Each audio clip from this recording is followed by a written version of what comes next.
Hello, BookTube. It's Monday. I have today off. Yesterday, Sunday, I was out and about and managed to make a bit of a book haul. Before I get to that, though, I wanted to say, and cheers. I wanted to say that I finally finished reading Jane Austen's Pride and Prejudice. I'm in my mid-60s, so it took me a while to get there. I think I was spurred on by a couple things. One was the pained expression on Steve Donohue's face every time he realized I hadn't read it, which sort of embarrassed me into reading it. He didn't press me to read it. He was kidding, or maybe not. I don't know. Ask him. But I did read it. I did enjoy it. Ballroom dancing and what would you say? Marriages and matchmaking and romance are not always my gig, but I did enjoy it. So, right now that that's done, I'm in the process of reading As I Lay Dying by Faulkner with a group of folks who are doing that. So I'm following along them, and I'm reading it, and so far so good. It's a short thing, so that helps. But the book haul itself. So I went to West Lebanon, New Hampshire, to a charity shop, thrift store called Listen, place where I a lot of times get books. Last time I went there, I did real well. And this time, I started out in the hardbacks and the nonfiction, and I work around. I had a few things in my hand. I'm trying to watch the dimes because I got a big family event coming up where I want to be able to put some resources towards that. So, plus I have plenty of books. But I was glancing through the paperback shelves and ran into something and asked my wife to put the hardbacks back for me because I wanted to go with these paperbacks because this is a series where I've randomly read books. And I have more than just a series. I got a couple other things too. And I thought, well, I'll get them all together, and then I'm going to start on these probably pretty soon. So these are the Brother Cadfael mysteries. I like the ones with these covers. I think it's the cover designs by Bascom. These things, I think, started coming out in the late 1970s. Ellis Peters is the author, and Brother Cadfael actually had a PBS or BBC series starring Derek Jacobi on television. I have the first two, A Morbid Taste for Bones and One Corpse Too Many, which is this one, in a big old book called, with the same design, cover design, called The Benediction of Brother Cadfael. So, and that's quite nice. But I like these paperbacks, so I grabbed them when I saw a bunch, and I'll probably finish getting them all. Excuse me.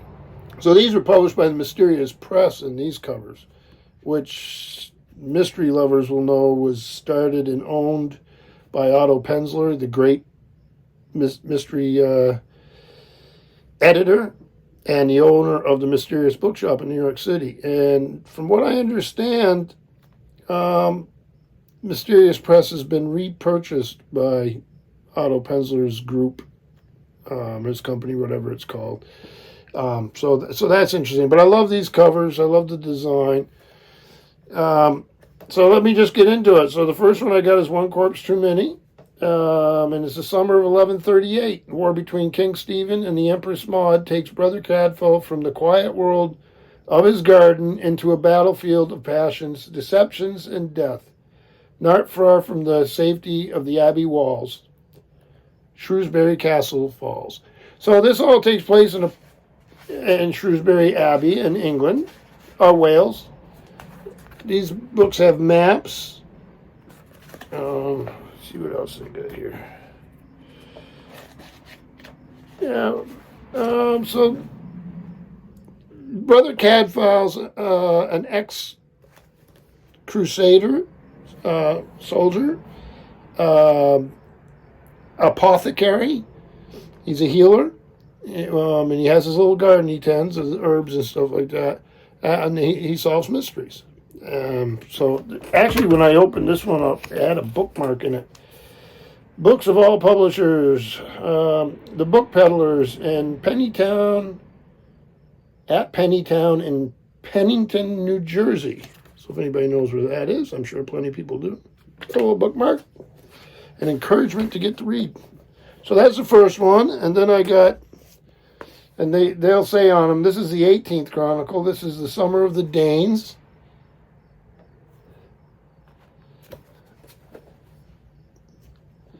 The 5th one is The Leper of St. Giles.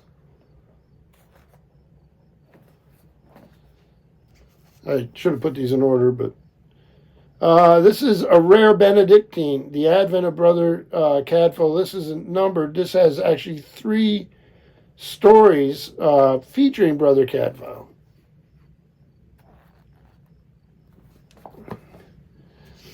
And this one is the 6th one, and this is The Virgin in the Ice.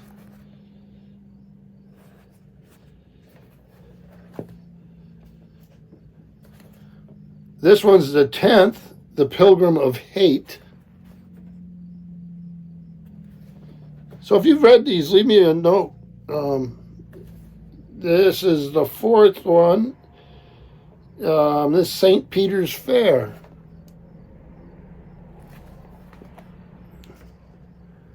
This is the 8th, The Devil's Novice.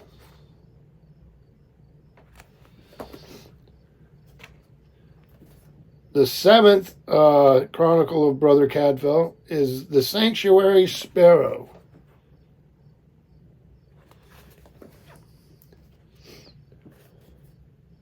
The 17th is The Potter's Field.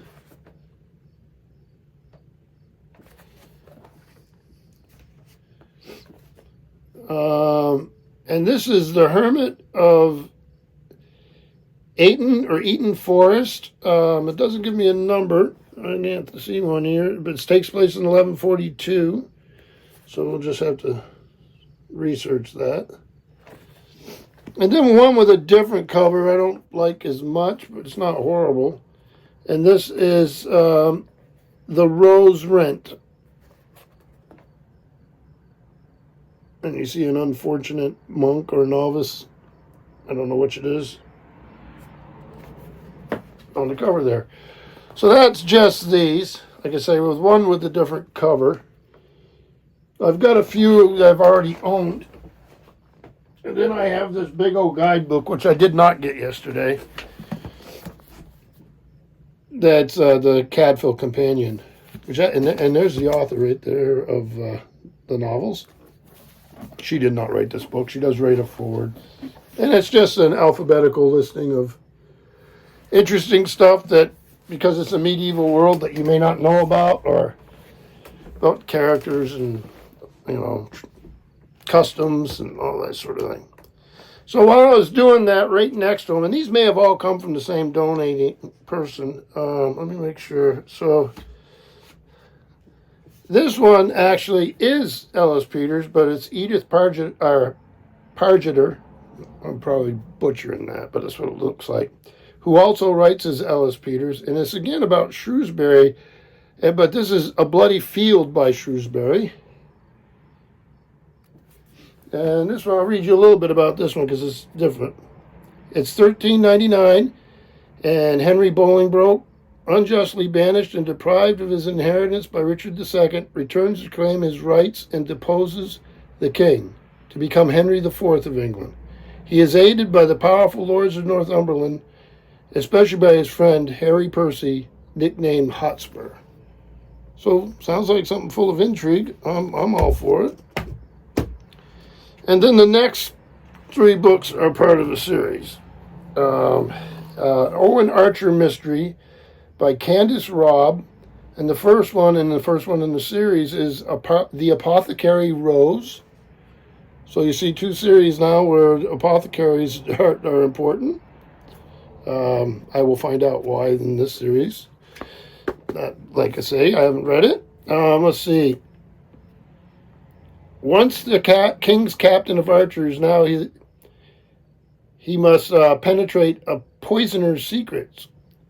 Christmas tide, 1363, and at an abbey in York, two pilgrims lie mysteriously dead of an herbal remedy. So, sounds a little similar. I will give them a shot. The next one is The Nun's Tale. Same series. Candace Robb. And then finally, I have The Riddle of St. Leonard's. Again, the same series. Candace Robb. So, it looks like I'm missing The Lady's Chapel. Is that it? Nun's Tale, Apothecary Rose. King's Bishop and Lady's Chapel. So I'm missing a few of these, just like I am the Ellis Peters, so I'll find them. But really, a bunch of mysteries and a historical novel. Really good day. Give me something different to read. Get ready for winter. I hope everyone's doing well, and thank you, BookTube.